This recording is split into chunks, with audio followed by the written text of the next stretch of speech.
So those will be up there until Wednesday night, and then Thursday morning they'll be gone, and that'll be it. There won't be any more up there or anything like that. But we'll do that because we did get a little request from people who said because, example, they had work commitments and things like that, they couldn't watch the streaming video and things like that. So we're going to try to help them out with those types of things.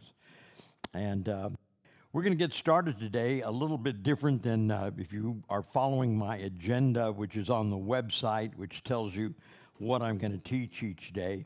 There are two little segments here at the beginning today that we're going to cover that are a little different. One is one we picked up from yesterday, which I brought back to this morning, which is about styling your beard and your mustache. And then I also am going to a bonus item that I've been doing for everybody in the classes this year is basically Santa's tips to surviving the holidays, how to reduce stress. So we're going to talk about that a little later, probably in about a half hour or so. So let's go ahead and get started with day 2. See if my magic button is working. It's not working yet. Let me turn it on. That would help. Okay. You have 180 days until Christmas. Woohoo! Yes, so when you're talking to someone today, you know, isn't that nice to know that? Plus 139 days until Santa arrives. Okay? So that means basically about a 41-day work period for a lot of Santas. 40, that's 40 days in which you can do your work as Santa.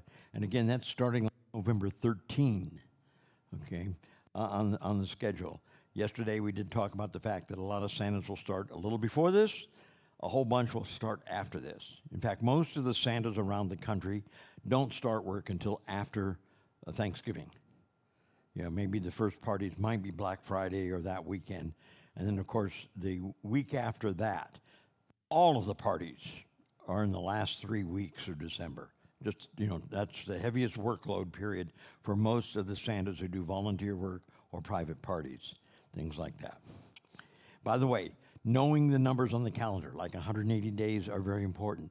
So knowing this Christmas countdown adds magic to what Santa and Mrs. Claus can do. It adds magic, yes, because what you can do is you can, somebody approaches you and says, "Are you Santa?" Wouldn't it be neat if you can just sit there and say, "Well, you only got 180 days till Christmas." Who else would know that but Santa? Or the elves or Mrs. Claus. Nobody else keeps track of those things, and it's not just the kids. You're telling the kids 180 days. Watch the parents' face, particularly the mothers, and they kind of go into shock that they haven't done any of their Christmas shopping yet, and they realize that half the year is gone, and they've got to start. How many of you, by the way, start early? I mean, now that you've got Amazon and all kinds of other places, you can do a lot of shopping in the off season, have it delivered to the house. And in fact, it's sometimes nice to break up your Christmas purchases by doing a little bit each month so you don't get hit with that big bill at the end of the year, that type of thing. So it works great. Anyway, add a countdown calendar to your computer. You can also put something on your cell phone. There are little applications you can get. I have a nice little app that actually plays little music and gives me a countdown. It'll tell me how many hours, minutes, and days until Christmas. It'll also tell me, if I want to split that out, how many sleeps till Christmas, how many breaths till Christmas, how many heartbeats till Christmas. So it's kind of a fun thing to have. So we do have that. But you'll amaze the children and everybody else that you work with because you know these things. Again, welcome to School for Santas. Today, the first thing we're going to do this morning is talk about personal looks, part of your image. Yesterday in the image, we talked about the wardrobe and the clothing and the things that you have, By the way, somebody was commenting on what I'm wearing today. Yesterday, I had on my kind of like a bowling shirt, that type of thing. Today, this one is a shirt that was liquid embroidery with trees and ornaments on it. It even has some things on the back. Then I have this nice vest. This was done by one of the wives in Colorado. And on this side, it has a nice pattern material that says ho, ho, ho. It's reversible also. Inside, it has a red with the snowflakes. So it's quite nice to have, so I can wear it different ways. For graduation this afternoon, I'll reverse it and wear the red. So it'll look kind of neat for what we're doing this afternoon. But we're going to get into now more on your image and your personal looks. Outside of your wardrobe and your suit and your boots and your belt and all those other things, how about your hair and your beard? Now, as I mentioned yesterday to most of the Santas here in this classroom, they all look great. All of them. And some of them, how many of you actually do not do any bleaching or coloring? Oh, my goodness. You guys are so lucky. Because myself and a lot of your friends for many years, we've had to have an account at Selly's, or we've had to have a friend or a wife or somebody do our hair and help us to bleach it or lighten it. But I still now, even though my hair color is very white, I still brighten it a bit. I use a lightening type of thing to brighten it. But today I'm going to talk about styling, because sometimes you got a great looking beard, and you got a nice mustache, but it looks more like a mountain man. And we do have some Santas that they do well. They look like a mountain man. But what if you want to add a little fantasy, a little character? You know, sometimes it's not the kids. Sometimes you gotta add a little character so the parents think that you're a bit of fantasy and stuff. So we're going to do a little bit on that today. And the first thing I want to do is I have a Santa that's actually volunteered to come on up and let me style his mustache. So come on up. We've got him a nice little stool here. And we're going to talk a little bit about this. Now, some of you have seen other Santas around. They have little mustaches like I do. I have curls in my mustache and that type of thing. And that adds a little bit of fantasy to my look. Go ahead and have a seat. There's no electrical shock in it or anything like that. And who do we have here today? You want to tell everybody your name? Santa Mark. Santa Mark, okay. And where's your home, Santa Mark? Brooksville, Florida. Brooksville, Florida. Okay, and Santa Mark's going to allow us to play with his mustache. And again, some Santas say, well, gee, I can't do too much to it. And I don't know how much we can do with his mustache, but we're going to try, okay? Oh, you got your comb? He brought it. This is nice. He brought his own combs. Okay. You don't like my cooties, huh? Okay. There's a seat right there. You can sit right there. Get your phone out, put it on Zoom. Okay, I want to do a little bit here. You can face everybody because there's a camera there, and a camera there, and a camera there, and they're going to be zooming in on you. Okay? So what I want to find out now is how much of your mustache we have that's above the corner of the mouth. Because that's what you do. You start at the corner of the mouth, and take your comb and draw it out, and everything that's above your comb, above the corner of your mouth, can be added into the mustache. And so, in other words, in his case, as you can see, I've got, see all these little hairs coming up? That can all go into the mustache. The rest will stay down below in the beard. So what we do when we're doing this is, most of Santas, I recommend Got2b glue, okay? This is sold at every drugstore you can think of, Walmart, everybody has it. There are copies of this. I think Walmart has its own brand, CVS has its own brand, but I have found out that the compound that they use in Got2b glue is the best, you know, because they've got epoxy in it and other things, and it'll never, no, I'm just kidding you. It's basically like a white glue, like LePage's or something like that. It washes out with shampoo. It's a really, and it's very creamy. Yes. What section is that in? Is that in the makeup section? No, this would be right in your hair care.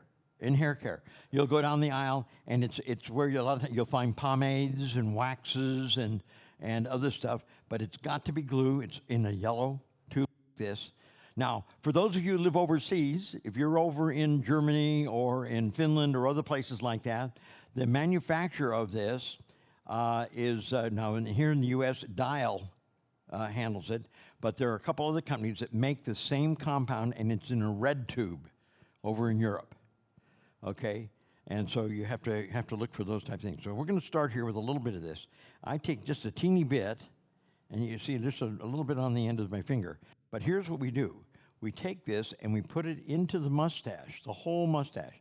Now this would probably work a little better if he was right out of the shower and the mustache was still had a lot of moisture from the shower in it.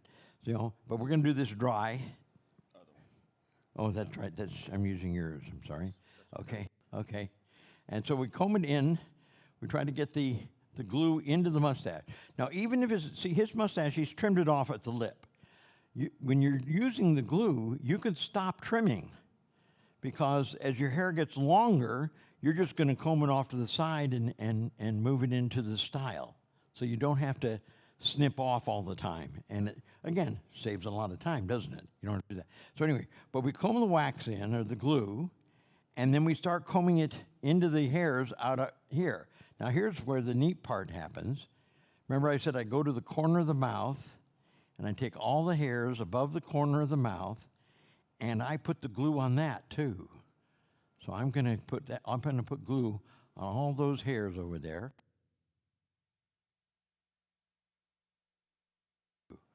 Okay? What we're trying to do, every single hair has a little bit of glue coated on it. And as you start combing it, the hairs stick to each other. You've ever seen how a cable is made? All those little wires together, twisted together? We do the same thing with your mustache. We twist all those little hairs together to make a rat tail, and then we take the rat tail and make it into a curl. Okay, so now I'm going to take his mustache, and I'm combing it down. Okay, I might even go to the center of his nose and make a little part. You can do that sometimes. Again, this adds a little character. That little tiny part just adds a little different look, doesn't it? Just a little bit. Now we go over here to the side. I'm going to take the corner of the mouth, take all this hair up here. It's got glue on it, and I'm going to tail. And what I do is I basically take that hair and I roll it to make a rat tail. Okay? Now, he has a lot of hair coming up into here. You may want to shave or have fun, wax it, and get a clean line of the beard. Some Santas do that. So the more cheek is clean. You know, again, I've been really lucky. Mine is clear all the time. But I have some Santas, their beard goes all the way up to here. And they have to either wax or pluck or shave to get a nice beard line that they want. So anyway, so now we're getting it twisted together as you see. It just takes a little bit. Now we'll go over to the other side. I'm going to go around you to the other side. Okay, we do the same thing over here. We take the beard, it's got a little bit of glue in it and everything. We take all those hairs there and we start twisting them. Now what I do is I usually twist over the top down the front. And this, see how I'm twisting this way? Okay, so I go that way. You can go any way you want, really, but I do it that way because what I'm doing is I'm pulling all these hairs this way and it kind of all flows together. Now he doesn't have a lot of hair to pull over here to the edge, but we're going to get as much as we can into that little rat tail. That's not a big rat tail, okay, but you can still make a curl with it, okay? So now he has that. So now what we do, you can hold your comb. By the way, I do have a mirror if you'd like to see what you look like as I'm doing all of this. Okay. I had that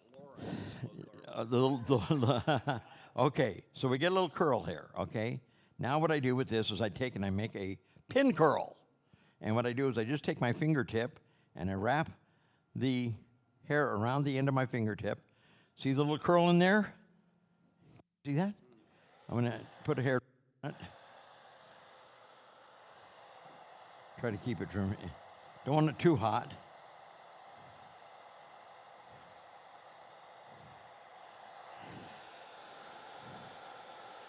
Okay, now this is again the first time we've done it. The more you do it, the smoother it's going to look. The longer the hairs get, the smoother it's going to look. Okay, so we get that little curl there.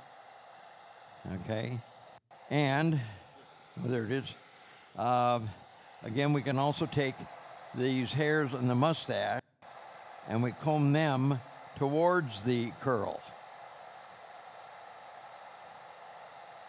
And you can see that, how we're getting it all together over there. Now, he still has a lot of natural red hair. By the way, this side is whiter, this side is redder. Again, you'll find that out. Some Santas have also told me this side grows faster than this side. You know, it's one of those things. Yeah, It's just, you know, yeah, right brain, left brain, I guess. I don't know. Anyway, so now we take and we make this little pin curl. Again, we spin it around the fingertip, make a little itty bitty circle. Okay. Now, sometimes if you have enough glue on it, you just shove it up against the cheek and use the cheek as a glue board, and it holds it there.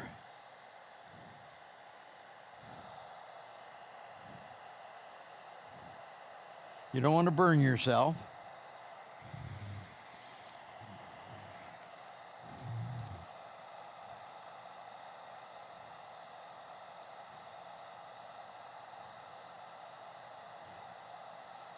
Okay, so now you can look at yourself.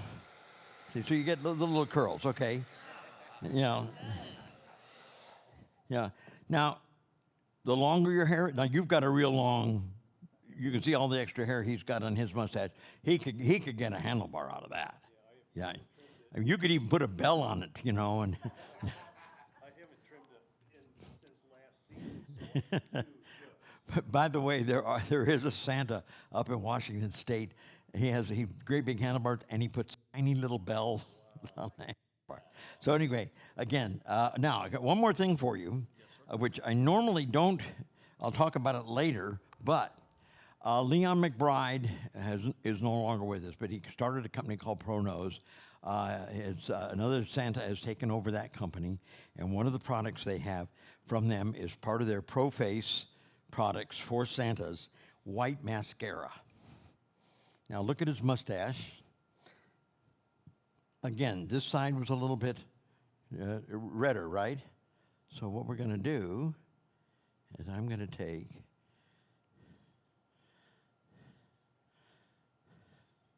Sorry?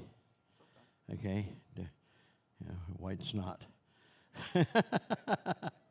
Okay, now I got some white on there, but I'm not done yet. I'm going to take your comb now. And what we do is we take and blend it into the hairs. And it takes a little practice to get the right blend so that it all matches. But the idea is you want both sides to have the same whiteness in them. Okay? So he has now...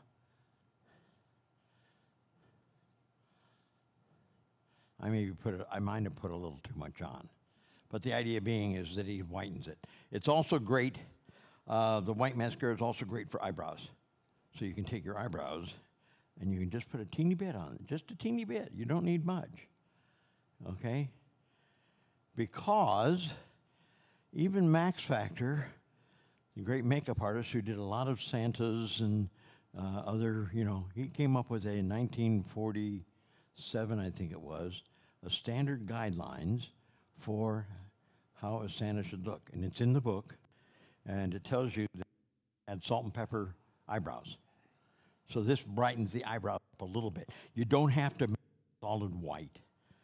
Because again, eyebrows, ear hairs, and nose hairs, unfortunately, don't turn white as fast as the top of your head or your beard. So anyway, thank you very much.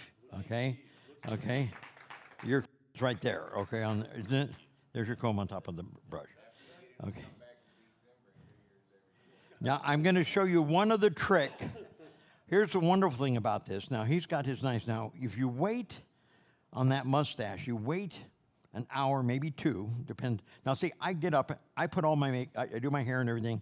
It takes me a while, and then I go off to the event. So maybe I'm an hour driving, whatever. I can then turn around. See my mustache? This is a tight curl, right? I can go back and take my comb, and don't break the comb. I can comb out the curl. Now I want you to look at it. I combed it out, but look, it stays. Awesome. Okay, it doesn't, because this is this glue is like hairspray. When it dries, it's just like the regular hairspray. So it keeps its memory on all of the hairs that have been curled. So now I have a curled mustache, but it's softer, more like my beard. But it's still shaped, it still has all the character to it without having that hardness of the hard curl. So, example, we could come back an hour or so from now, comb that, and you'd still have the curl, but it would just be soft like the rest of your beard. Gotcha. Okay? Great, thank you. Okay, now that's again on styling your mustache. This information is in the book, and I'm going to try to create another video that I can put on separately on YouTube that might have a little more detail just use myself as a guinea pig and show you, what it looks like. But again, and styling your hair and beard does help you on that. I'm going to show you a few pictures here, if you'll watch with me for a minute. Again, no matter what your look is, grooming is important to what you're doing. Styling adds fantasy to your image. So you want to have that, okay? And curling your mustache is, again, one of those things. And it doesn't matter what your beard looks like or anything, that mustache is great. By the way, the curls, because they curl up, sometimes neutralize the fact that sometimes your mouth goes down. So you have maybe a little neutralizing factor there. So it helps a little bit. Optical illusion. This is what I look like in the morning when I get up, okay? I got pillow hair and pillow beard, okay? And I have to, I take a shower and I get it all dried and everything, and then I start styling. So then I, again, start with my mustache. I put the glue on, I part it, I get the little sweeps going to each side, and then I start making the rat tails, as you saw me do with Santa, okay? I get a little rat tail out there, and I take that rat tail and I curl it. So here's a little close-up of what that curl looks like, okay? Then I turn around and I go ahead and okay, there's the curl, okay? Then I turn around and I do the other side, so I have two curls. And I balance it out as much as I can. Sometimes, like I said, sometimes your beard grows faster on one side than the other. Sometimes you have to do a teeny bit of trimming because the rat tail may be too long over here. You got to have them about the same so that when they do get curled, they are the same weight, same thickness on your face and everything like that. But again, it's a nice, simple look. And I am so happy. I have seen hundreds of Santas who do this now. You go on the web and look at all your fellow Santas and see how many of them do this. Now, I'm not the first guy that curled his mustache, but I think I'm one of the first guys that started using the glue instead of Pinot's wax or something like that. By the way, wax will work too, but the waxes generally are soft, and if you're in a hot or warm climate, or your body is getting hot because of where you're working, the wax can weaken and you can lose your shape. The glue doesn't do that. The only thing that's going to help, that's going to lose the glue, is if you are working a water park, and you decide to go on the slide, or you fall off your inner tube going around the lazy river. And you get all wet, your mustache might lose its shape. But that's the mustache shape that we get, okay? Now I want to talk about smoothing and curling the beard. And I had asked you to help me out, so yes, come on up here. Well, you had mentioned something about it, so come on up. And again, this is going to be kind of neat. I'm going to turn it on here real quick, and it won't take but a few seconds. I use just a standard 1-inch curling iron. This is a Conair. It has multiple settings, and it has, let's see, 1 to 30. I set it at 30. Because I do it quick. You can use hot curls, okay? You can use regular curls, and just, a hairdryer and dry your hair. But, again, after you come out of the shower, your beard is nice and dry, but guess what? There is still a little moisture in there, and that's what helps make you get a little bit of curl. So what I do is I generally, the first thing I do is I want to take and make sure that, now, how many of you have a kinky beard? A little bit, okay. But have you bleached it all? You don't bleach, right? Okay. Not yet, okay. Sometimes if you have a bit of a steel wool, or whatever you want to call it, but when you start bleaching, you lose some of the curls. It relaxes some things. Now, his is all relaxed. It's nice and smooth. There's not a lot you need to do with it. But what I'll do sometimes is we go to, again, the corner of the mouth. I divide the face up. So I go to the corner of the mouth, and I go right down, and I take all the beard from the corner of the mouth down, okay? So that's the center, and I go all the way underneath. All the way underneath. He's got lots of hair underneath there, okay? By the way, don't shave underneath your neck. Keep the hair underneath your neck. It adds to the thickness and the fullness. So as you get older and things get thinner, that extra hair underneath will keep the beard looking full, okay?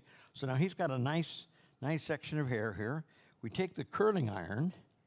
Now, if he did have a little bit of curl in it or a little kinkiness or something like that, what you do is you just take the curling iron and draw it down like so. And you get a nice, again, it gives you a little straighter edge. By the way, again, there's the mirror so you can see what the hell I'm doing. Or heck I'm doing. I'm sorry. Okay, so we go to the other side. Same thing, go to the corner of the mouth, draw down, take all the beard from that side over here, and we'll get your hair back a little bit. And we try to get this all combed out, get any snarls that might be in it, get it all into a nice little group that I'm holding in my hand. By the way, I can still feel the shower. Still a little moisture in there. That's nice. Okay, and we just straighten it out. Now, you don't have to do what I'm doing, but I'm just trying to give you an idea. If you did have little waves and things like that, this would take some of that out, give you a little more straighter look. Can I ask a question? Go ahead. Did you still leave this on 30, or did you adjust the temperature? It's still on 30. I'm doing it quick, so I don't try to get you too close or anything like that. But you could do it at any temperature you want. Okay? So now he has 3 sections that are pretty straight. Now we go back over here to this side. I'm going to take and put the curling iron on it, draw it down, and I'm going to curl underneath. I turn the curler underneath. Let me know if it does get too warm, though, okay? And I hold it there about 10 seconds. And then after about 10 seconds, I start popping the button to loosen up the hairs that are still caught in it. I still continue rolling it until I can do that. So now he's got a nice little curl there. Don't touch it. You touch it, you're going to take the curl out. You want to keep the curl in and let it cool. So now we go over to the other side. Same thing, we take this section here, which we straightened out a little bit earlier. We do the curling iron the same way. Bring it in, draw it down, curl it under. Now the other thing about the curling iron, try to have the curling iron fit the shape of your face. If you got a really fat face, then the curling iron's going to be way out here. If it's a thin face, it's going to be more in. But fit the angle of your face, okay? And then again, I'm popping it a little bit to get the last little tail of the hair. And then I just roll it like that and slide it out. Very simple. It only takes, again, you can see we haven't even been 5 minutes. Okay, and we're getting it. And the last thing we do, of course, is the front. Again, go into the front, grab it, bring it down, roll it under. Okay.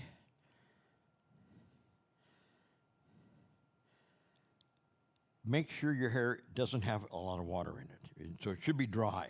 Okay, towel, really good towel dry. If you have water in there, it turns to steam and you can burn your skin. So you don't want really wet hair. You see the smoke coming up? No. Do you have beard balm on? I put a little oil in. See, you put a little oil in there. So that's what you saw. That smoke was the oil hitting the heat going up. Okay, so now you have 3 curls. Very, very simple. The nice part is with those 3 curls, where do we do the, I dropped there's the brush. That's what fell down, the brush. Just take your brush, real simple, okay? Okay, now you can go underneath also, but bingo. Does not take much to add to what you have, to create the fantasy. And for some of you Santas, the sex appeal, okay? Santa is a chick magnet, but no, but like I said, who is the one that makes the decision on what Santa is coming to their home or their business or whatever? It's the event producer, boss number 4, the person that puts the event together. Not the children, not the parents, not the photographer sometimes. It's the event producer. So you've got to impress the event producer. They might love your wardrobe. They might just love the fact that you look great. I mean, look how clean he looks now, okay? It is. Now, what if you did the mustache? Again, see, you got to work on that next. Okay. Oh, wait a minute. Here, we'll help you out. The other thing is, your beard is like mine. It's kind of fine hair. Mm-hmm. You want to get in there. You want to put a good hairspray on it. Now, this hairspray, got to be glue, makes a hairspray. It's in a big can. It's super hold. So you probably want to use a super hold. The reason I say super hold, we're working a long day. Your beard goes back and forth and you're moving around, the curl could come out. So, and if humidity, curl could come out. Extra hairspray, you know, again, you remember the girls with the beehive hairdo? This is reverse. It's the opposite of a beehive hairdo in a way. You want a lot of hairspray to keep it solid. Okay, now, the last thing you could do,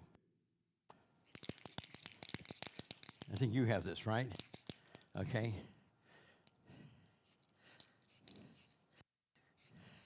Just that, there wasn't much on that.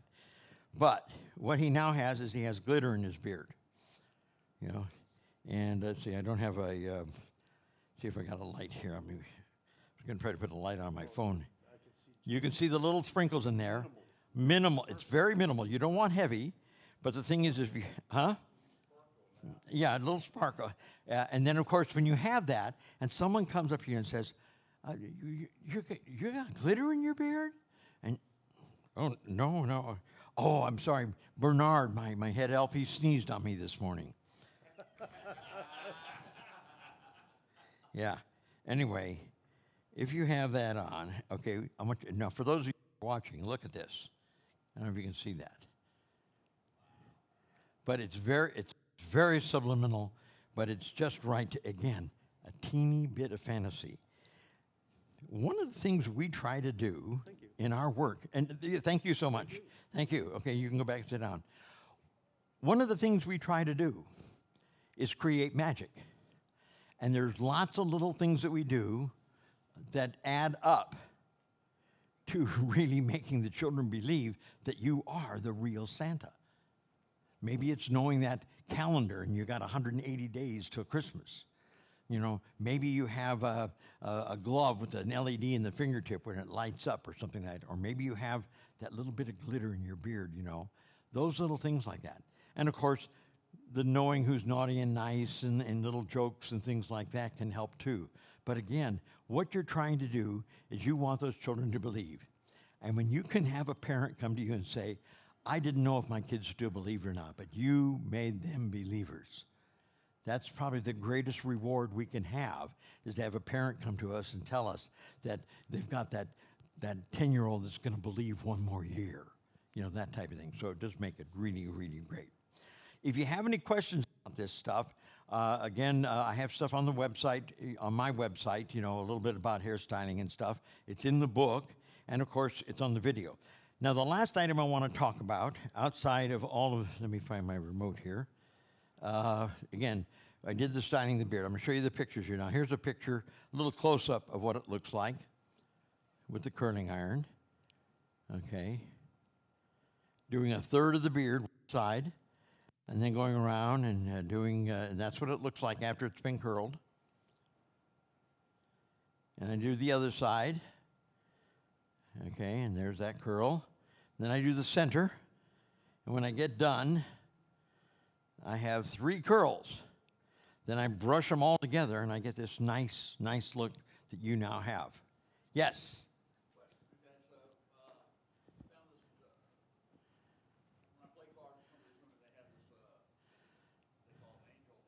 Yeah. Uh-huh.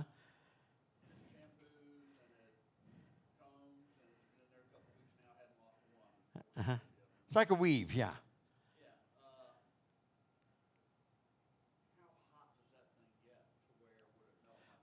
Well, the thing is you'd have to practice with it. You could turn it down. If you turned this down to 10, you just would have to leave the curling iron on a little longer. That's all it is, you know. It's like hot curlers. Hot curlers are usually, I think, about 125 degrees or something like that. They're not really super, I mean, you stick your finger inside, you're going to get burned. But the thing is if you held the outside of it, you're only going to get like 125 degrees. This gets up, I think this gets up to about 150 when you have it on the 30. But again, I'm not getting it real close to the face, and I'm not trying to leave it on more than about 10 seconds. I don't want to burn the hair. If I left it on my beard too long, I would get yellow beard because you would see the burning or the yellowing. Yeah, I just wanted to find out. Maybe I'll just have to call the lady and find out how much heat it can take. Yeah. But I like it because I don't have to cool it. Oh, that's cool. That's nice. Okay. Anyway, so we got a nice beard here. And again, it is kind of nice to have it. Okay. And then the highlighting and touch up. Again, you can get the white mascara and you can do highlight and touch up. Okay. Bleaching your hair and beard. I always recommend to Santas, don't do it unless you know what the hell you're doing. Okay.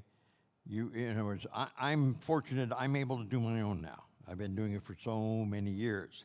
I also was actually in the 70s, I worked with a beautician, a gentleman who had a men's hairstyling salon, and he competed in the world styling competitions, traveled all over the United States, and I would go along as one of his models. Now, he was Hispanic, black hair and a black goatee, and did these wonderful custom stylings and stuff. And all the other models had dark hair, but I was blonde-haired. So there was a contrast when I would come out. And he'd pre-style my hair and put waves in it and things like that. So they would see one look of me. Then we would wash my hair, and he then would style my hair. But I learned from him little techniques.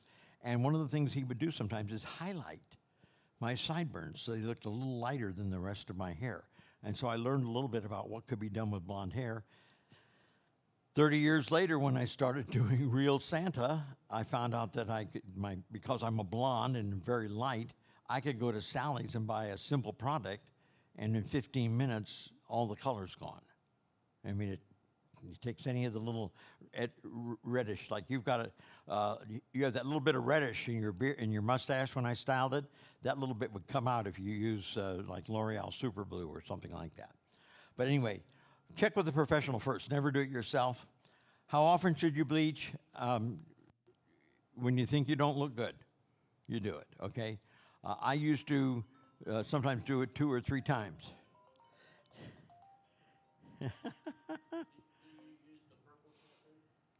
I use Shimmering Lights. Everything's in the book on what I use, but I use L'Oreal Super Blue to help bleach myself. I use Shimmering Lights Purple Shampoo when I do my shampoo. I have a travel bottle I always take with me no matter where I go. Doing your own bleaching, again, be careful on what you're doing, okay? Designer beards and wigs. Now, again, we've got Clark Kent sitting back there, okay, Angel. And designer beards and wigs are a popular thing. You know, somebody's calling me 2 times now.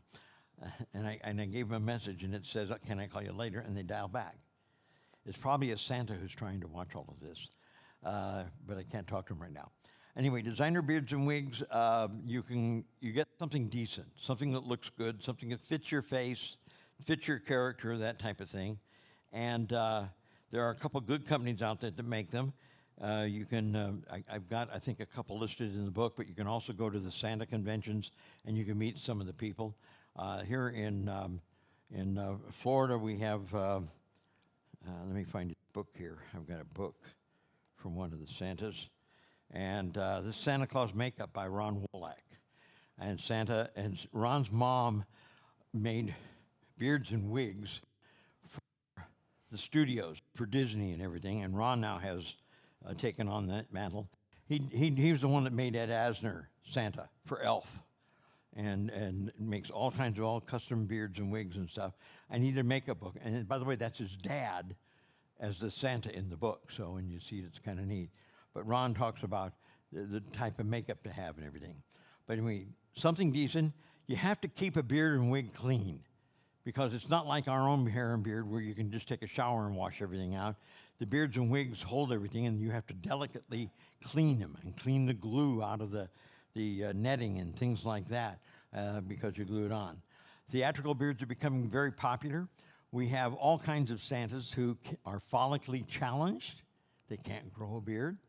Their employment, they still have a regular job and they can't have a beard or mustache in their work. Therefore, they have to have a theatrical beard. We have some ladies who work as Santa, and they have to have beards and custom beards and things like that. But again, you've got the right one. Nobody can tell. It's really great, And the whole thing is the magic. If they do it right, they bring the magic to the children, and that's all we really want to see is taking care of the children. Okay? Here's some pictures of designer beards. This is Phil Wentz in one of his beards. Like, Phil, again, like I said, retired, but that's his look and what he had when he was working at Santa's Village in Chicago. This is our friend Spangle, okay? And Spangle has, this is a very short beard and mustache, but he now has a real beard. So he doesn't wear the electrical beard anymore. And then the other gentleman I really love because he also helps other Santas, and that's Santa Tom Sharon. Tom Sharon takes the lacy yak beards, the stuff that was in the 70s and 80s and 90s, he restyles them and restructures them, sometimes detaches the mustache from the original beard and makes it a separate item. He makes special eyebrows that match the beard, and he styles them all. If you get an old Lacey's beard set that's 20, 30 years old, you can send it to him, and he will bring it back to life. He's really good at it. He is a retired colonel in the Boston Police Department, and great. He also portrays Nicholas, so he's a really, really neat guy. Okay, makeup. Santa generally doesn't wear makeup, but Leon McBride came up with a package for Santas, and he basically markets it as being photo-friendly. And I have one of his kits over here. Let me scoot over and get it. And this is his makeup kit. It sells for $35. Pro Nose, PROKNOWS, ProNose.com. And you can buy the kit. It includes a base makeup, a rouge for your cheeks. It also has the applicators and a barrier spray. Barrier spray is a clear spray you put on after you do the makeup to keep the makeup from rubbing off on your hat and things like that. So that's basically what he has in his kit, okay? He also sells the glitter, okay? But the other things that he has, basically, he has skin prep. You can also buy this on YouTube. It's by Mehron, M-E-H-R-O-N. Skin prep is liquid antiperspirant, clear. You put it on a washcloth or a piece of tissue, you dab it on your forehead, you don't perspire. It's antiperspirant. It keeps you from sweating up here. This is what a bride will put on before she does her makeup, so she won't have flop sweat during her wedding. When models wear it all the time. So anyway, it's clear antiperspirant. But you put it up here, and that way you don't have all that sweat coming down on your, because that's where your hat is, of course. You got all this heat that your hat holds in, so you don't perspire. So you put a little of this on, and then you put on the pancake makeup.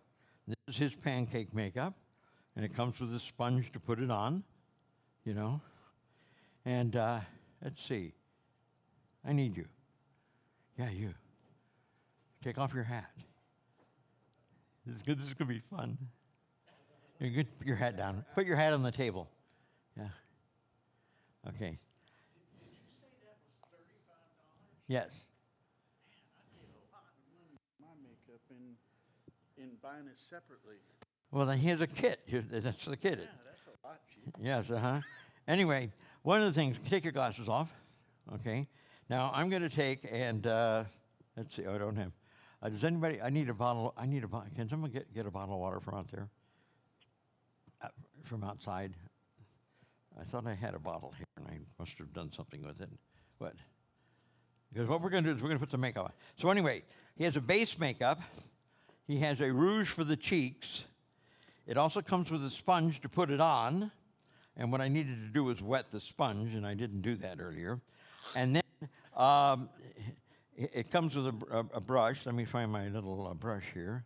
Let's see. Eeny, meeny, miny, my yellow case. Okay. There we go, a little bit of water. Now all I'm going to do here, afterwards I can drink it too. I'm thirsty. So we'll put a little water. Oops. Now the carpet's wet too. Okay. Okay. Anyway, it's a pancake makeup. A little water on the sponge.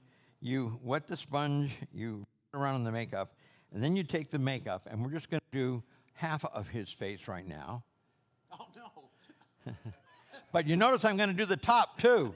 I'm going to do the top too. Here we go. Look at that. I'll put my head down since you. Okay, no, it's okay. It's okay. You can put your head back up. Okay, close your eye. Okay.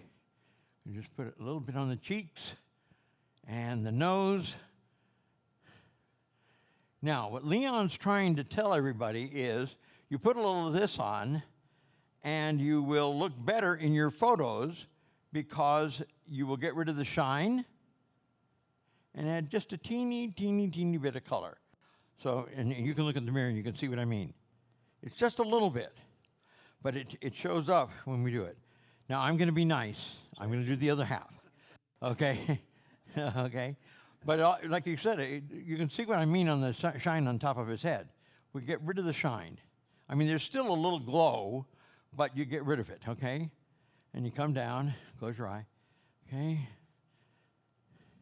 You don't need a lot, but again, you want to get enough that it flattens, okay? It's like flat paint. It doesn't reflect, so you get less on there, okay? So that's that part. The next thing you do. Sex? What? What? I used to be a man's man, let me tell you. Uh-huh. This has been an experience since I've gone to makeup, you know. Uh-huh. People are laughing. They're like, really? You putting on makeup now? Hey. I'm like, If you see a bunch of old guys sitting around talking about the qualities, fine qualities of non-bleed velvet, you might be a Santa, you know. If you talk about how to keep your fur white and bright, you might be a Santa. If you have more hair care products in your shower than your wife, you might be a Santa. There's a little bit of rouge, it comes from the brush, and then you just take and put a teeny bit on each cheek, like so, and the nose, okay? Now, once you get that on, take the sponge and go back and blend it a bit, maybe, okay? Because what you want it to look like is like you've been out on your Harley and you got a little windburn, you know, that type of look, okay? Okay, there you go. So that adds a little bit of color to what you got, okay? Now, the other thing he would need is he would need the white mascara for his eyebrows. will it work? Will it work? I don't have very many. It doesn't matter how many you have. Okay, watch this. We're gonna work on this. Okay. Wow, if you can give me eyebrows, that'd be awesome. Okay. Yeah. I've never had eyebrows. Now you want to do this in such a way that you don't have all of this all over your skin. You want just the hairs colored. So you got to go back and make sure that it's just the hairs that have the makeup. And you blend it. You might want to take a comb and blend it. And sometimes, because you got that on there, you can actually comb it and get a style out of it, okay? Okay. So again, it's just a little bit. You never want to put too much makeup on or too much color. You're better off being, a little lower. Is that okay? You're cool? Excellent. Okay. What So, about my back and my should I've thought about shaving my head or should I just bleach the back of my hey, you don't have to do anything. The hat's going to cover it. If some kid says, how come you got black hair back here? He says, well, like in July, I have a lot darker hair, but I'm like a polar bear. As I get closer to Christmas, things get whiter and whiter. Kids will believe you. They will believe you. By the way, anybody know what color, the natural color of a polar bear's skin or fur is? Huh? yellow? It's actually black. It is, yes, it's dark. But nature allows it to change to white because there are times when it'll be darker, but basically it's a dark color underneath. The skin is black. Their skin is black. So, okay, you're Can you come with me? good riddance. Good riddance. Goodbye. Okay. Now, I forgot one other thing. You're wearing a hat, right? Yeah. You don't want that makeup on your hat, do you? No. Okay, close your eyes. Don't put your hat on your hat. This is their makeup setting spray. I put this on. When that dries, the makeup will not come off on his hat that much. It reduces it coming off onto your hat, saves it. Okay. It sets your makeup also, so that say if you sprayed your whole face and you did touch your face, you wouldn't take the rouge off because you've set it. you know, with the sprays and things like that. So anyway, that's my kitchen full of makeup I've got here today. Everything. Again, this is 35. The glitter sprays are generally about $6.95. Sometimes you can find them for less. You want the clear, plain glitter. You don't want, and what it is a lot of them, it's like a Mylar, but what it has a little rainbow type prism on the plastic. And they chop it up into tiny, tiny, tiny pieces, goes into the aerosol. When it goes on, it almost looks clear, but when you turn, you get those little sparkles, and sometimes the sparkles have a little bit of color to them. But you don't want to use a colored spray. Don't buy one that advertises color. So you want it clear. And if you look at the top of the can, it usually will have a silver label on top. So it shows you silver. Okay, so be careful about that. Don't test it, you know. You don't want to have too much, you know. By the way, Santa's one of the lucky people who can come home and have glitter on and not have his wife get mad.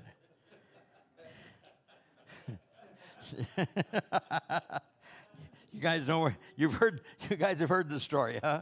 Okay. Okay, we'll tell it to you on the break. Okay. Anyway, pronose.com, this is what they have. They used to have boots. They don't have them, but ProNose does have window decals of Santa, Mrs. Claus, and all the reindeer, including Rudolph. So you can put on your window of your vehicle and things like that. But they have the whole makeup kit for $35. They have the glitter spray. They have the white mascara. Leon was one of the senior #1 clowns for the Ringling Brothers Circus. He traveled all over the United States as the lead, getting into the cities a week before the circus arrived. He would go on the morning shows and the TV stations and tell everybody when the circus was going to arrive, when they'd have the parade of elephants and things like that. And he started a company called ProNose. This is a play on words. He is the manufacturer, the world's largest manufacturer of professional theatrical noses.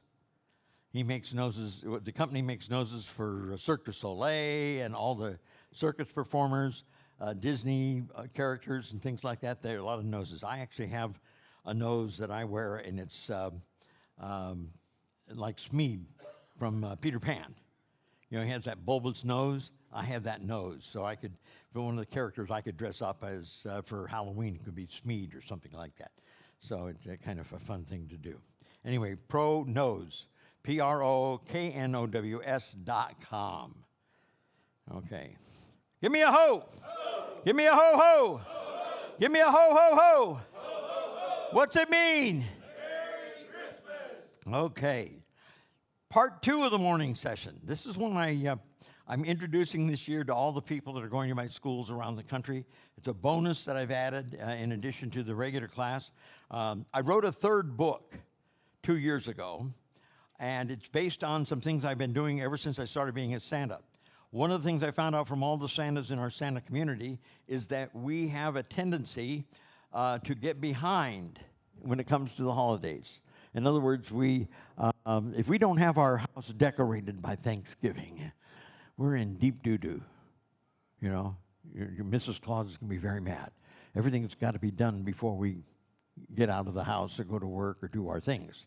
And so you have to start early, okay? Plus, even general public, people do a regular 9-to-5 job the whole year. And all of a sudden, the fall season comes. The days get shorter. They get darker. There's a natural tendency to get a little gloomy. Okay, on top of that, all of a sudden they have lots of extra things they got to do in addition to their 9-to-5 and their regular household stuff. Now they got to plan on going to Christmas parties and go Christmas shopping and maybe do some cooking and things like that. And their workload gets heavier. Their calendar gets more compact. And on top of that, you got to decorate. All these things make it rough. And I found that out from Santas that we needed to be a little more organized, so I started making little checklists and little guides to help the Santas. And finally, 2 years ago, I put it all together in a book, and I've got a copy of it down here. Let me pick it up. Okay. And the book is entitled Santa's Tips to Surviving the Holidays. Now, again, if you wanted to get this, you can order it on eBay and find it a few other places. Remember, though, it starts out with Santa's tips to surviving the holidays. There are a half dozen books out there about surviving the holidays. Surviving the holidays in bereavement and surviving the holidays, after losing your job and things like that. This one here is Santa's tips, and it's all based on surviving the holidays and getting ready for Christmas. And I've actually put calendars in here for you to help you out on stuff. So let me tell you a little about how not to get tangled in the tinsel, okay? So don't get tangled in the tinsel. And that's what we're going to talk about this morning. These are Santa's tips to surviving the holidays based on the book, okay? And like I said, it's about $15. If anybody here needs an extra copy, I'll do it for 10. But you all got each couple here got a copy, right? Everybody, okay, good, okay. Santa and Mrs. Claus, their greatest obstacle to the holiday season is in trying to enjoy the season amongst all the things that we have to do. But we sometimes do suffer from gloom and depression. Yes, even though Santa and Mrs. Claus are jolly and happy and do all these wonderful things, sometimes we do get a little maudlin in our life. Gloom and depression get there. And it finds every one of us, every fall and winter season. It's a natural phenomenon. It's been going on since time began, okay? As the world changes, as the seasons change, as the days get shorter, that's what happens, okay? Now, Santa hears thousands of requests and wishes every year, okay? Mostly from children, right? But sometimes those requests come from adults, okay? And they have wishes too. But unfortunately, Santa cannot handle all the wishes the adults want. They're wishing and hoping to relieve stress and not be depressed during the holidays. And I only have one answer for them, and that is, if I could eliminate everything for the holidays, I would. But Santa's magic is toys, okay? And so I can't always fix it. But maybe some of the things in the book will help them fix it. Santas get stressed too, especially in November and December. We get busy for all the things we got to do. We're busy planning. We all got to be organized and structured, know our calendars and our schedules and who we're going to see, and have all the background on the family we're going to visit or the company we're going to visit and things like that. A lot of work to what we do. People think we just go in and plop ourselves down in a chair and smile. Well, there's a lot more to it. Plus, how much we learned yesterday just on talking with the children. There's a lot of work that goes in to being ready for the children. And you do all of this preparation and everything, and on top of that, you still got to get the house decorated. Okay, you may have to also work on the maintenance. You got to take care of operations. That means taking care of your wardrobe, your suit, your car, and everything else. Lots of little things you got to take care of. So you could get behind a little bit. So as we're preparing to bring joy to everyone we meet, we can get behind too. The world doesn't see or know all these things that we do. They don't see behind the scenes of what Santa does. And so I'm hoping that the book and the things we have in here will help all of you. So I've got here about that. So we're behind in our work, we're behind in our shopping, maybe behind in decorating our house, and sometimes we miss the joys of the holidays. I think a lot of parents and families and people working in a 9-to-5 job, sometimes they miss some of the best moments of the holiday season because they're so caught up in all the problems they have, or the depression, or being, the workload being too much, or all the extra things they've got to do on top of their workload. And so they get behind, and that makes them sad, makes them depressed, and they can't enjoy the holiday season with their friends and their family and stuff like that. So I tried to help out on this, okay? And I don't want anybody to get the big D, depression. So 2 ways to reduce stress. Very, very simple. Number 1, get your life organized. Part of what we have to do, and I found this out, I was a public speaker for quite a few years. I went around doing workshops on fun in fundraising. And I belonged to the National Speakers Association. And in the association, there were a team of people, different professionals, who did time management classes and uncluttering your life classes and different types of workshops. And I would sometimes get to sit in on some of their presentations and realize, there's a lot of little things here that we could actually apply to what we're doing. And so I started working on that just for the Santa community and started putting it on my website with little checklists of things to do. The back of the book has checklists to get organized, checklists for, your dressing area, checklists, before you go out to an event. Make sure you got all your stuff together. Santa is a pilot of a sleigh, right? So pilots have to have checklists before they take off flying. So we have checklists. So I started doing that. So you need to get your life a little more organized, okay? But in addition to that, you need to make more time for yourself. Sometimes we put all these things on our calendar and all these things scheduled, and we don't give ourselves time for ourselves. Some people say we need some mental health days squeezed in amongst everything else. One of the companies, I don't know if it's Cherry Hill or not, but in one of the malls, they actually had it set up where they had a roving Santa who went around to different malls, and he would give the Santas that were working the malls a day off. So one day the Santa would be at this mall, Santa at that mall would get Monday off, and then the next day that roving Santa would go to another mall, and the Santa that worked that mall would get Tuesday off. So it was basically because the malls were so busy and so hectic, they needed to make sure the Santas had a breather, so they could, decompress a little bit before they went back to the next 6 days of, thousands of kids and things like that. So again, sometimes you need to make time for yourself, okay? 25 years ago, like I said, I started working on all of this, and now I've got this book, and so we'll do that. So step one, unclutter your life. You want to take and remove unnecessary obstacles to what you're doing. And by unnecessary obstacles, look at your calendar. Is there anything in your calendar that you could eliminate? Okay? Some of you are laughing. I'll bet some of you have things in your calendar you want to eliminate, someone who told me one time, said, I want to go, there you go. Got one of you there. Good, okay. Anyway, so they want to remove unnecessary obstacles to their life and make it easier for themselves. And then you need to tighten up your schedule. I actually have in the book calendars starting in July, August, or September of things you could do each month to lighten up your schedule. One of the first things is to go through all your Christmas stuff. Decide what you're going to keep and what you're going to get rid of. Maybe even make a list of a few new things you want to buy this year. But, lighten up. Remove the clutter. Heaven knows my wife wants me to do that. I have 80 plastic bins lining the wall of my garage, and it's all Christmas.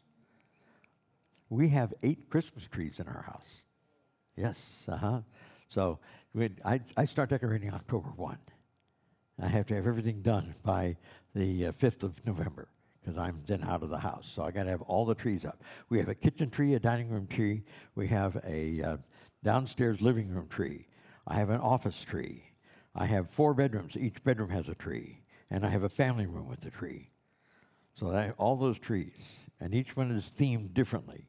The kitchen is all gingerbread and cooking utensils. The upstairs landing one is all children and history of the family, the old collectible ornaments and things like that.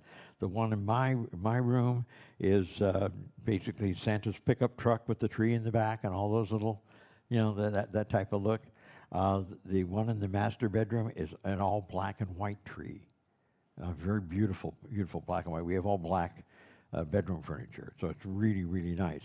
Then we have a guest room tree, which is just kind of neat.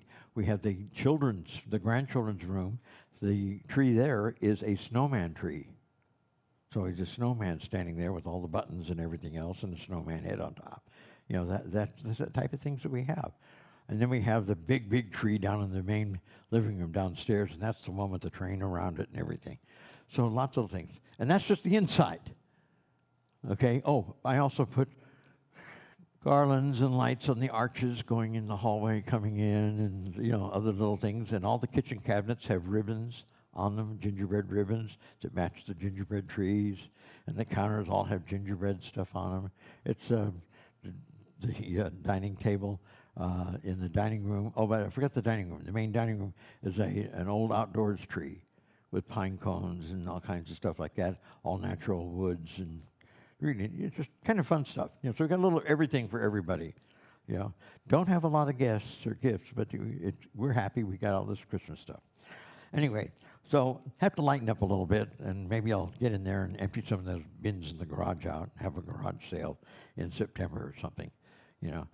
By the way, yes. This is what I found, that I get like stressed, and then I get fuss at my wife about the Christmas decorations, because I want this here, that here. I get a little too OCD about what I want, and then I find out later, it doesn't really matter. It don't really matter. Number one, I do my room. Every other room, she's the director. I just leave it alone. Whatever she wants, it makes it a lot easier. I'm also busy working on other things, you know. But I am also the guy that's putting the trees up, climbing up on the trees, climbing up, putting stuff on cabinets and garlands around the windows and things like that. I'm the day laborer that does a lot of that type of stuff. Okay, but you want to reduce or eliminate barriers. So start early thinking about these things. Throw away anything you can hold that'll hold you back or bog you down. Okay? Think of this as uncluttering your life, both materially and maybe even mentally. Okay? And then, of course, once you're organized there, your thinking might be clearer. You'll have less stress. Okay? Start by organizing your calendar. That's another thing. So this is more mental and not the material things, but we all have to have that master calendar because of all the work we do, right? Okay? So start organizing your calendar. Now is a damn good time. How many of you have already done some bookings? Okay? See what I mean? You've got to have that calendar going. I want you to get all those things in there. So start by organizing your calendar. First things first, list everything you have made a commitment to. Get them on the calendar. Now, that calendar could be on paper, it could be on a computer, it could be a wall calendar, whatever, but you need to have some place where you've got all the things that you've committed to. And you probably should have a booking agreement or some sort of worksheet for that commitment. Even if it's a trip to Aunt Harriet's house, I would make sure that it's on the calendar. It's a commitment, okay? Now, once you've got that, remember that this is not a task list, okay? These are appointments. Things you have to do, okay?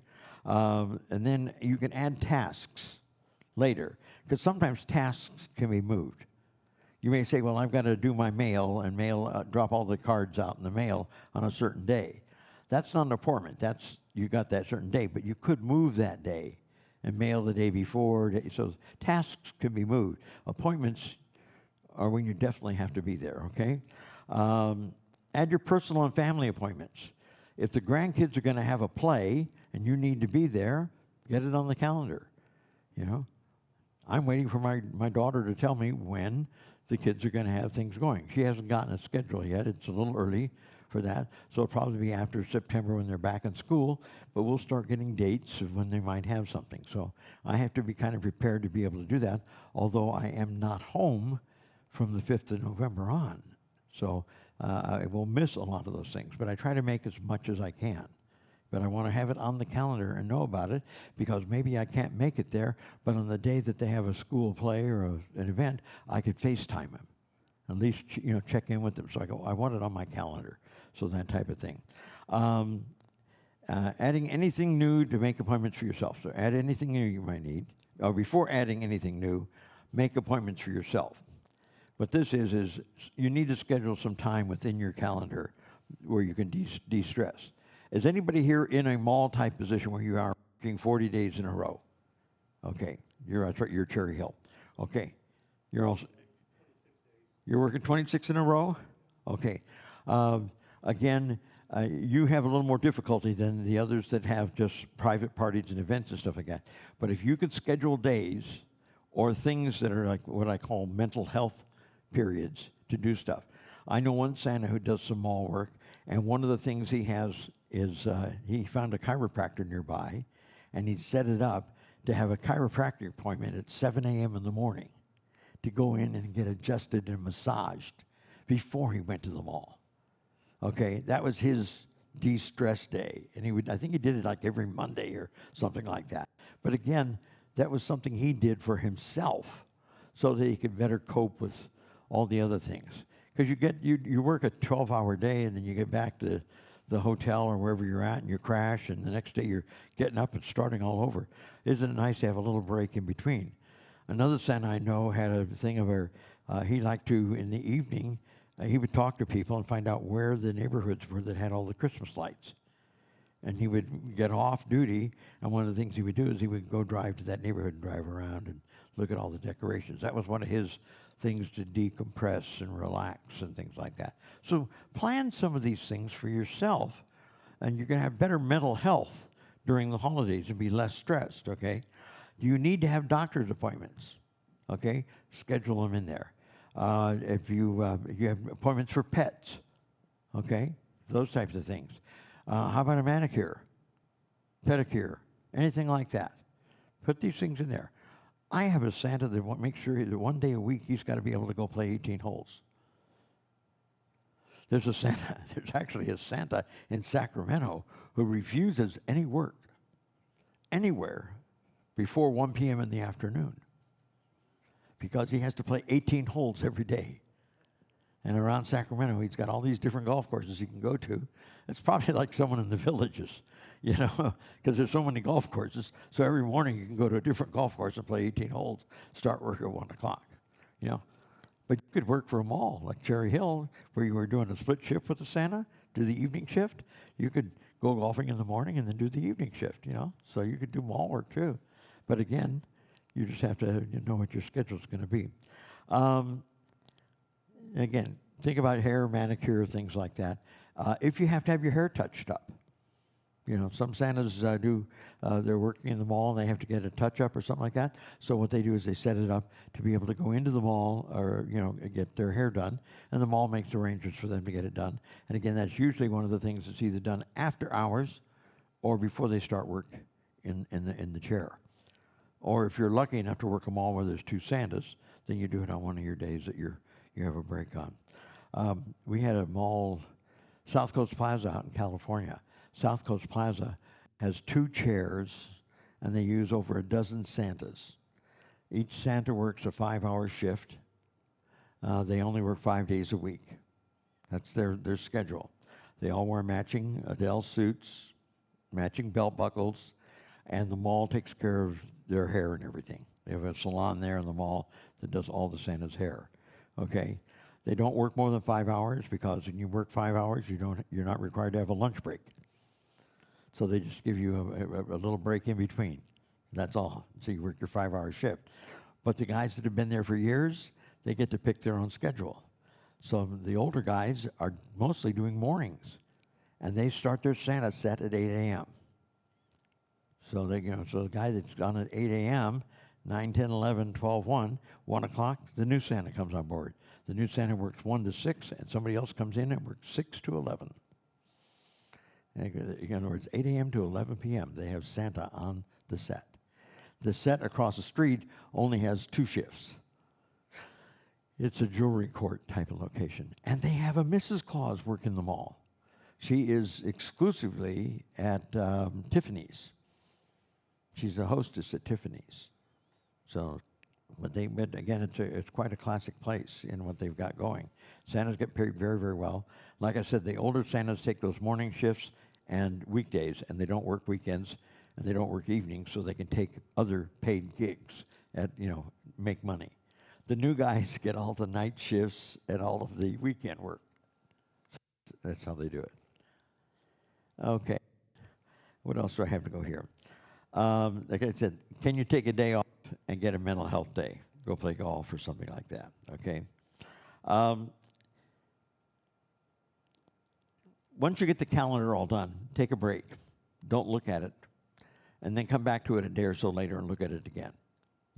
Review it. Because sometimes you've been working on a calendar you get kind of clouded with all the things you're doing. Come back and look at it in a fresh look, but make sure everything's straightened out to what you need. Okay? Is there anything you can eliminate now? Now that you got the whole calendar, can you eliminate something? Can you combine two things? You know, do you definitely have to go see your old buddy on, on a certain day or something like that? Can you do it another day? Can you do 2 visits on the same day? Different things like that. Some of these things will help you reduce your stress because you won't have as many things to do. Okay? Now the goal again is to reduce your workload. And by reducing your workload, it reduces your stress. Now once you have your calendar organized, you'll know where the holes are to add the new bookings that you take also. So you have that available, and other activities and tasks that you might want to add. Then of course, you can schedule organizational tasks. What if Santa's advice told you to start in July? In the book I just gave you, there is a calendar to start in July. There's a calendar to start in August, one to start in September. And I give you things to do each month. Cleaning up your garage, in October, buying your stamps if you need stamps, when to put together your mailing list, and, all kinds of little things are in there, handy hints. And if you don't start in July, everything that was in July is just going to be shoved over, and it starts August. So it's all still there. We just compacted it into 4 months. And if you don't start in August, we just shove it over and it all started in September.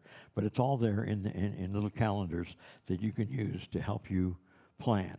Now, you don't have to do everything that's on a checklist. It's just something to start with. You can actually eliminate stuff from the checklist, too. Some of the lists, I've actually, in the book, put links to where I have them on the web. So you can actually download them and play with them in Word and do different things with them. I've also included planning guides. I've included the handy hints that we talked about yesterday, handy hints for Santa's helpers, handy hints for taking your kids to see Santa, handy hints for having Santa come to your house. And I even have a chapter on what to say to your kids when they come home from school and tell mom or dad, my friends tell me there's no Santa. How do you handle that with your kids? I've written a chapter on that, so I put that in the book too. So again, these are all things that I hope will help people reduce stress for the holidays and make it a little bit easier for you. So whether you start in July, August, or September, you can get organized and have a better holiday season. And again, the book is Surviving the Holidays. And for those of you in the class, I will even autograph it later today. How's that? So you'll be able to, if you want that. If you don't, no problem, no problem. Let me see if I got anything else here for you. This is all just publicity about me. I've been doing this for 50 years, and so, again, it makes it good for all of you. Yeah. I'm hoping one day to get some publisher to pick this up. My dream is that one morning you'll turn on the TV and I will be on Fox and Friends or Good Morning America, and they'll be sitting there saying, well, July is over. We just got past the 250th anniversary of America, and now, there's somebody that wants us to start focusing on Christmas. And he's here with us today, and I would be there to talk about 6 handy hints to get you organized or something like that and plug my book. So I'm hoping someday someone will pick it up and we'll find this at Hallmark or someplace like that. So don't get tangled in the tinsel, okay? I hope you guys at home like this. If you want to get the book, it is available from Amazon.com. And again, it's Santa's Tips to Surviving the Holidays, okay? What time have we got here? 9:21. Okay, I got about 30 minutes, okay? We'll try to get started here on class and get you going here with a little bit of fun. Turnaround searching, scathing, battering probe into Christmas with a final government surplus film of vital importance to us all. Are you searching for adventure? Are you looking for a worthwhile job away from City Street? Want to learn a useful trade? Like the idea of discipline? Then why not become one of Her Majesty's Father Christmases? At the Royal Father Christmas College, you can join up and learn the vital skills of the 20th century Father Christmas. You can't go wrong under the firm guidance of a regular, non-commissioned gnome. Every Father Christmas must be an expert at sack handling.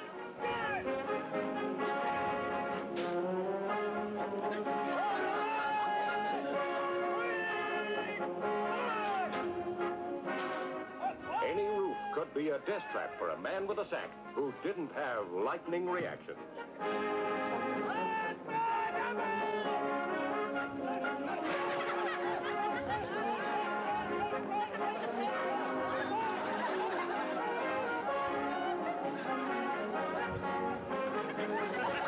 They must be ready, anywhere, anytime, with any present.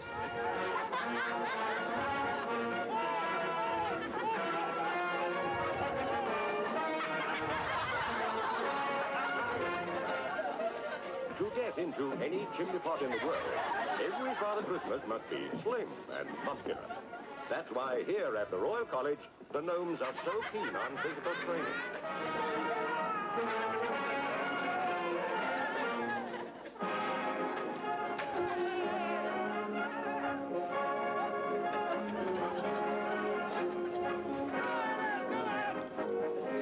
Remember, on Christmas Eve, they do this sort of thing in the dark.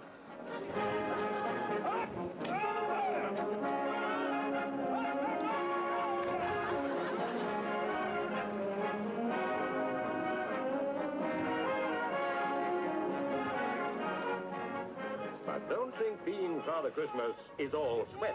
It's bang up to date. Happy landing. But even the first Father Christmas in space will owe his success to those months of training at the Royal College.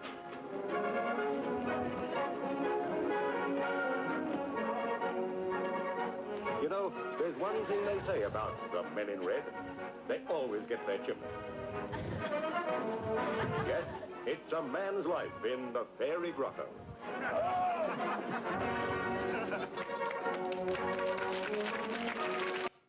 Now, don't laugh about this. We have the obstacle course out back. Just kidding. Yeah, this was, again, 1962. Okay, and you saw Eric Idle introducing it and everything. This was the early years before Monty Python. But I've been told that the guy that did the film on this did a bunch of films. It was for David Frost and his show. That was the week that was. And Eric Idle and John Cleese and a couple of the other guys that were Monty Python all were contributing writers to David Frost. Frost would pay them for their jokes and stuff to use on his show. When David Frost went off, they went on with Monty Python because they'd all been doing the stand-up and doing the improv and such. And someone told me that the guy that did this film later was the guy that did all the films for Benny Hill. So again, you know, it's neat what the BBC had and all the fun things that they had. Anyway, kind of a neat thing. Give me a ho! Ho! Give me a ho ho! Ho, ho! Give me a ho ho ho! Ho, ho, ho! What's it mean? Merry Christmas! Okay. Did I wake you up at home? Everyone out there? Okay. Let's talk about business startup. Okay, we got a half hour before we're going to take our first break. But I want to tell you a little bit, get you prepared for starting. A couple of you talked about the fact that you're doing your Santa thing now, but you do want to be a little more organized and do a little better in your business and maybe your marketing and what you're doing. And so that's what we're going to talk about for most of the rest of the day. So we'll cover those types of things. So let's talk about the business startup. When you're starting up a business, you need to, number one, what are you offering the customer? You've got to have a product, okay? Now, you all know it. Well, yeah, I'm the product. I'm Santa Claus. But you have to have a description. You have to have maybe some details for the client. What makes you different than somebody else? So, again, what are you going to charge? We're going to talk about setting your rates today, okay? You're going to want to have a booking calendar, an appointment book, somewhere to keep track of everything. Okay, you're going to want to have a booking agreement, some sort of document or form that outlines what you're going to do, the agreement between you and the person who's going to be paying you or the person that scheduled you. Maybe it's a volunteer event. There is no pay, but you should have an agreement of what you're going to do, what time you're going to be there, and things like that, okay? And then you also have to have some marketing. How do you promote yourself? How do you let other people know that you're available? And how do you let them know what you offer? Are you just offering a Santa visit, or are you offering them other little things? You know, it just depends. You know, Salty Santa has got a whole bunch of stuff I'm sure he offers people outside of just sitting in a chair and talking with the kids. You know, you can do the same. You know, it's unique what a lot of the Santas do, you know. Okay? And then, of course, you have to also think about, you handle all, if you're doing your own work, working for yourself, you got to handle all your wardrobe supplies and equipment, everything that you need. Oh, and then, of course, we'll talk about insurance and background checks, too, later today. Okay. So, setting up your rates. This is probably the first question I get, particularly from new Santas that are not doing mall work. They're going to work for themselves. There are a lot of Santas who have not gotten to the point in life where they can take on a mall position. They're still doing a 9 to 5, or they have obligations to family and home, and they can't go out and do a mall position. They might be able to fill in one day at a mall, but they can't do it all the time. So they're generally the gentlemen that do private parties and special events and things like that. And they often ask me, the first thing they ask me is, what should I charge? And of course, it's different in every part of the country. So we're going to talk about setting your rates. There are 3 ways to set your rates, okay? It's very, very simple. The number 1 rate is you survey the competition, okay? You survey other entertainment companies, or you go on the web and you look and try to find other people that do Santa, maybe try to find out what their rates are, what they charge, and things like that.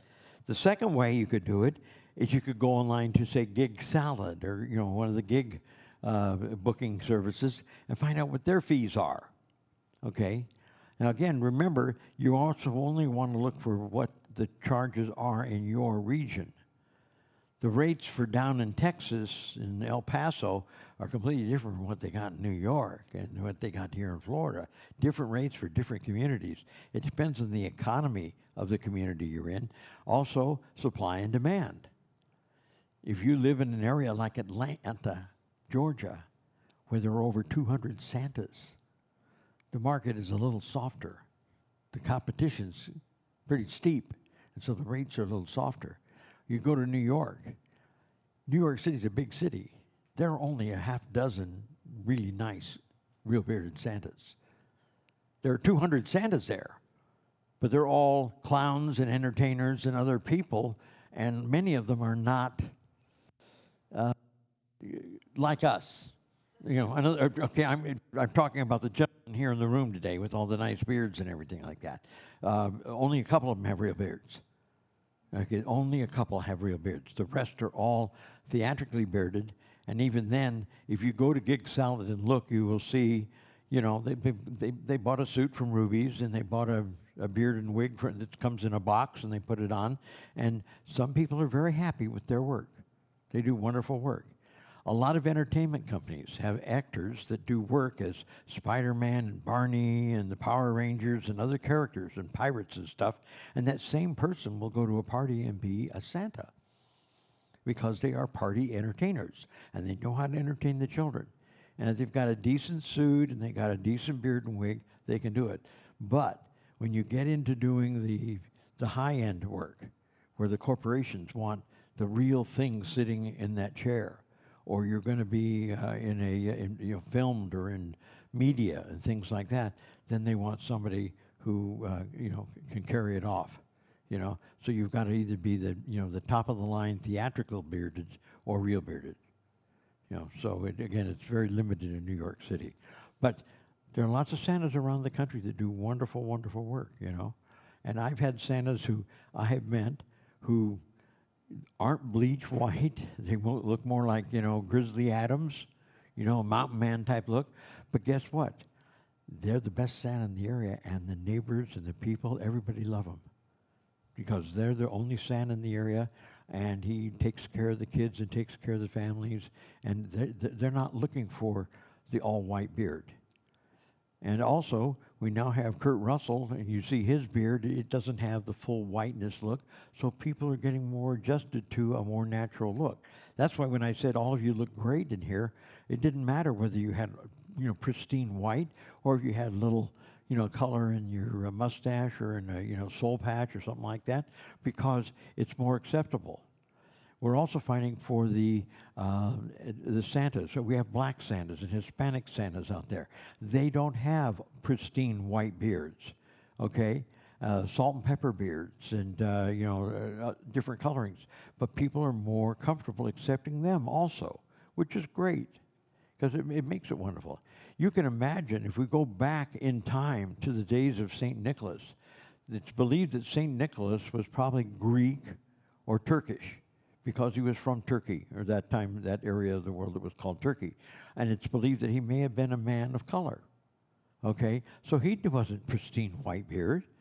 The white beard came about through the artists who painted pictures of St. Nicholas in the 12th and 13th and 14th centuries and made him a bishop of the church and put beautiful robes on him. When Nicholas was a bishop, he was dressed in Roman garb, more like togas and single pieces of cloth that you wrap your body and things like that. So he didn't have the fancy robes of a bishop. Okay, that all came from the artists centuries later. So again, people have different perceptions, and we just want to know that when you go online to Gig Salad, you're going to find a lot of different people. But you find out what their rates are, and then you can try to be competitive to what they offer. The third rate to set your rates is figure out on a sheet of paper how much have you spent right now to become a Santa. How much did you spend to come to the school? How much did you spend on your suit and your wardrobe, your insurance, your background check, the things you give away, how much you're going to spend on your gas and your car and your cell phone and everything else. You add all that up and you divide it by how many hours you're going to work for the season. And you come up with a rate. Okay, and we're going to teach you how to do that this morning. Okay, and let's see what time we're at here. How much time do I have left here? Oh, good. I got about 20 minutes here to get through all of this with you before we take a break. Are you ready? On your mark? Get set? Okay, here we go. Number one, survey other companies. This is simply, go online, Google Santa Claus in your county, your city, your region. See who pops up. Now, if you're already pretty active in your area, you might be the one that pops up if you're really good. But if not, you might find other people. You might find other party companies, party services, Or maybe you don't even put in the word Santa. You just say party entertainment. And you'll get party entertainment companies. Then you call that party entertainment company, okay? Call an agency. Get a price for a Santa for a weekday party. Hi, we're planning a little party and we wanted to see if we could get a Santa Claus. And this would be probably for Wednesday, the 10th of December. And we're going to have about 15 kids, okay? And they'll give you a price quote for a Santa to come to your home or your business for 15 children on Wednesday, the 10th of December. You say, okay, that's great, it's great. Now, the next thing you do is say, well, now, if I move the party to Saturday on the 12th, what would, or the 13th, what would the price be? Is it the same price? They might give you a little higher price because usually weekend rates are a little more premium. They charge a little bit more. So you ask them, so you get those two rates. So, okay, so thank you very much. So it's $150 for Santa for the weekday, and it's $175 for the weekend. Okay, great. And that's for a real bearded Santa to come to the house. And immediately when you say real bearded, then you say, oh, you want real bearded. Oh, that's a different price range. Because most of the time, the agency, they have their fleet of entertainers, and the men that are entertainers in their company probably play different characters. Like I said, they could be a Power Ranger, any type of character, and then they put a beard and a suit on them and send them out for a Santa party. Okay, but if you say real bearded, then they got to go through the Rolodex and find somebody who's in their neighborhood who is a real bearded Santa. Okay, so if they don't have somebody, that also tells you that later on you might want to let them know that you're available and go and get in their Rolodex. But in the meantime, you find out the rate for real bearded for weekday, weekend, as compared to not real bearded. So that gives you that price range. And so it just gives you a ballpark. Okay? Now, the same thing you could do is, before finishing, again, ask them about Real Bearded. Now, the other thing you do is have somebody else on a different phone call the same company and ask them the same types of questions, maybe change the days a little bit, change the numbers of children, make it a little bigger group, and ask about a corporate party. Yeah, we're planning a corporate party for all of our employees and everything. We're going to have about 150 employees. I think we're going to have about 60 children. We'd like to know what it would be to have a Santa come to the, we're going to do it in our loading dock at our warehouse. And you ask them that type of stuff, and they'll give you a price. And you say, now, if we move it to Saturday or Sunday, we may have to wait and do it on a day when all the employees are off, what would it be? And they'll give you a weekend rate for a Santa for a corporate. Because usually for corporate parties, they charge more than home visits. They charge, again, a premium. They charge a different bump because they know that the corporation has deeper pockets, usually, okay? So you have that, okay? And then, of course, before you hang up, you say, now that's for a real bearded Santa to come to the party on, and they may end up giving you now a real bearded price versus a non-real bearded. But the idea, you get where it's called shopping. You know, every company or corporation does some sort of shopping for their product. They're always trying to find out, I got a bottle of peanut butter. I want to know that how much can I charge for this peanut butter? What's my competition charging? How do I keep my price in range? Now, if my peanut butter I know is much, much better, yeah, I can charge more. But I better make sure my customers like that peanut butter, because if I'm not moving it, I got to match their prices so that I can get my peanut butter moving. It's the same thing with any type of product. Cars, everything else. They all shop around. They all check everybody. Look at the hotel industry. What do you got? Trivago and Expedia. And there's a whole thing about, there are actually rate managers that work for the hotels, and their job is to know what the rate for the hotel is on all those different websites. And they do what they call yield management. When the hotel has lots of rooms available, they go in and they lower the rates on all those websites. And when there's when they find out that who's getting married on the 2nd at the Madison Square Garden? Taylor Swift. Okay, she's coming to New York City on the 2nd to get married. They're closing off all the streets around Madison Square Garden because her wedding is at Madison Square Garden. And I'm the Santa at the hotel at the Marriott Marquis, and I just found out that some of the football players and their families have already booked rooms at the Marriott Marquis because they're going to be part of the wedding party.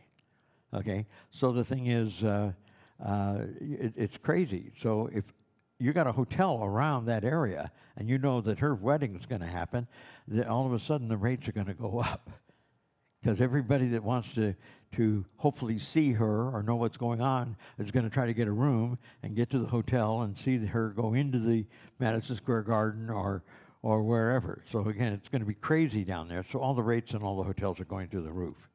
But again, it's the same thing. If there's a big sporting event, like we've got all the sporting events going on right now, every one of those cities, the rates is up when the games are there. It'll drop down afterwards.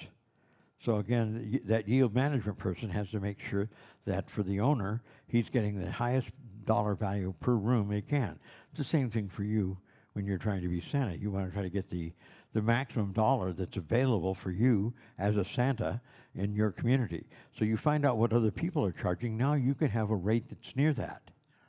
I recommend you try to be a teeny bit below what they might charge, because if you're on the same web page, you have the same customer calling you as the agency, you might get the booking because you're $5 cheaper or $10 cheaper, okay? The other thing you have to remember is whatever your rate is, you probably need to create a wholesale rate. And that's the rate you quote the agency if they want to hire you, because they're going to add a commission on top. So if your rate was $200, your wholesale might be $150. In other words, you let the agency book you for $150 or something like that. Now, I don't get into whatever the agency wants to make on commission. Agencies that book talent for parties and events can charge any commission any rate they want. They're not regulated. In the motion picture industry, in the Broadway, where they have lots of unions and things like that, agents are restricted to making 10%. They get a 10% commission on whatever their client gets paid for their booking. But if you're booking a private party or special event, the agent could charge 200% of what you get. They can charge anything they want, any price that they want. It's amazing for me to hear Santa saying, I did a job, I was getting $75 an hour, I worked all day, it was really great. And then when it was over, the lady said, he says, well, you know, he says, we thought we were going to get a little bit better than this. I mean, we were paying $300 an hour for Santa, and, and he's only getting 75. He found out that the agent was getting $225 an hour. And the agent wasn't even there. You know, it happens sometimes. So, again, know your agents, too. That's another thing you have to do. And hopefully you don't have that. But, you know, sometimes you have to watch out. Most agents are going to be in the 20, 25%, sometimes as much as 50%. But you have to remember, they also do all the marketing and all the advertising. You don't have to do it, okay? Gig Salad, for example, we're going to talk about them now. If you went to one of the gig agencies, you go online to the gig agencies, and you find out what their rates are, okay? And by the way, when you're checking with any of the agencies, only check for your area. Don't check for outside your area, okay? Now, you can check Gig Salad, The Bash, and other website groups. So when you check with Gig Salad, The Bash, and other website groups, remember they're going to charge a fee to you for each booking you get. So if you're getting paid $200, Gig Salad's going to take 5%, let's say, okay? They're also going to charge, on the other end, the person that's doing the booking. So they make a little bit of money off of you, and they make a little bit of money off the person that's doing the booking. That's where they get their money. But the nice thing about Gig Salad is they get the whole payment up front. So you know it's a guaranteed job, and you're going to get paid at the end. You know, that's the wonderful thing about their program. We'll cover that in detail a little bit more in a couple seconds. Okay, computing your own rates is where you take and figure out how much money you've spent. And what I did is, working with one of the gentlemen with the National Speakers Association, he had a spreadsheet that he used for agencies to help figure out what rate to charge for their speakers. Put all of it together, and I'm wondering, Mark, do you think I need a battery? I seem to be fading in and out. Should I run back and we're going to run back and check the battery? Hold on, everybody. Don't leave yet. Let's see if we can get this here. I noticed that, unless it's. It looked good. The plug looked good. The switch looked good.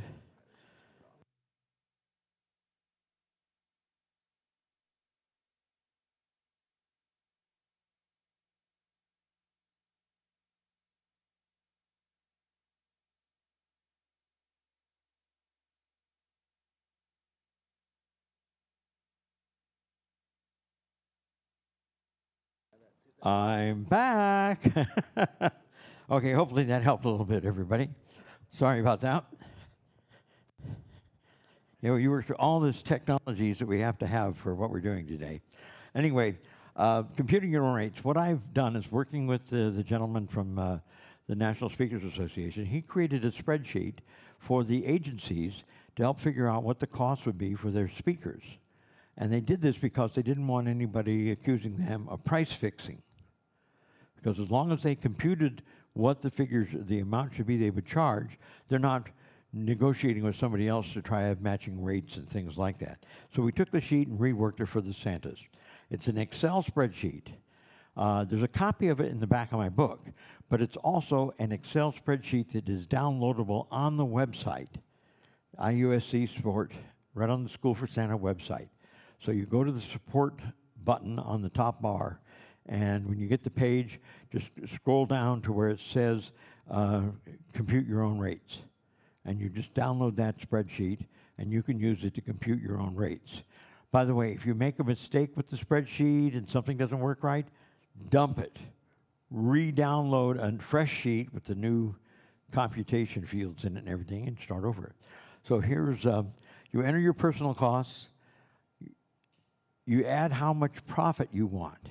How much money do you want in your pocket after the end of the season's over? You know, a little jingle in there, right? We want something there. And then you divide that by how many days or hours you're going to work during the season, and you come up with an hourly rate. So let's